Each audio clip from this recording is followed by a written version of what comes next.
What's going on, YouTube? We're back out here in the shop this afternoon. I have made some tool acquirements during the week here. I just picked these up this morning from the Home Cheapo. I've been kind of looking around for a new set of sawhorses for quite a while now, and I've been kind of had my eye on a couple different styles on the Amazon, but I don't know, the comments on them, some of the comments were kind of sketchy about how strong they were and whatever, so it wasn't enough for me to pull a trigger on them. And for like the longest time there, I was thinking about just building myself a set, but I got so many other projects going on, I don't need to waste time building a set, because I've had plenty of time to do it at this point, and I just need to get it done so I have a nice pair of sawhorses. So I don't remember where I seen these in somebody else's video, I think. No, not in a video. I think it was a post on one of the many different Facebook groups I'm in. I think maybe it was a tool group, or I don't remember what, but somebody had these and I saw they were rigid. Like, huh. So I hopped on the Home Cheapo website right away and looked them up, and like, oh. I was looking at them like, well, I gotta run to Home Depot this morning anyways. I'll look at them and see what they're all about. And at first I wasn't a big fan of them, because when I pulled them out, I saw this floppy bullshit going on. Like, oh man, that ain't gonna be good.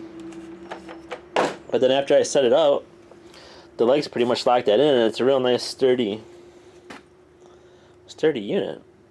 So I pulled the trigger on them. They were like $50 each, so it's $100 right there. But you know, it is what it is to have decent work area when you're out in the field or whatever. Probably there's two things I really like most. Is one, they fold up and they're out of the way, because my old set of sawhorses here, they take up a huge amount of room for what they are. And in the shop, I don't even use them anymore. Now that I have a halfway decent shop, I have a nice bench set up, it's like I'm not going to use those if I don't have to, if you know what I mean. Mainly the only reason why I keep those around is for when I go out and do side jobs. And the other feature I really like about them is this tray down here. I mean, how many times are you cutting something and you need to put your circ saw somewhere after you're done cutting, and that tray is like a real nice little deal there.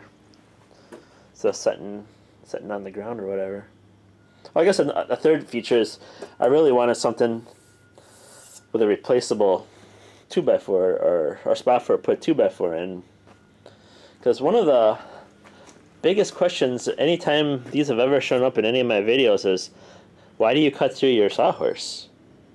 Like, why wouldn't you want to cut through your sawhorse?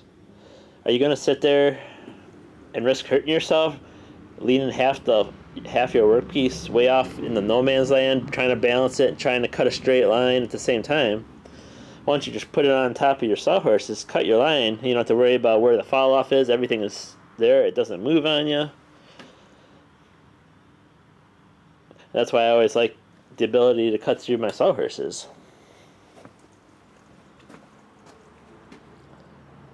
So when I saw these, this was like pretty much everything I was looking for in a sawhorse. Like, I gotta check that out. So I was there today and I was looking at them. Like, I said, sure, why not? Let's get them.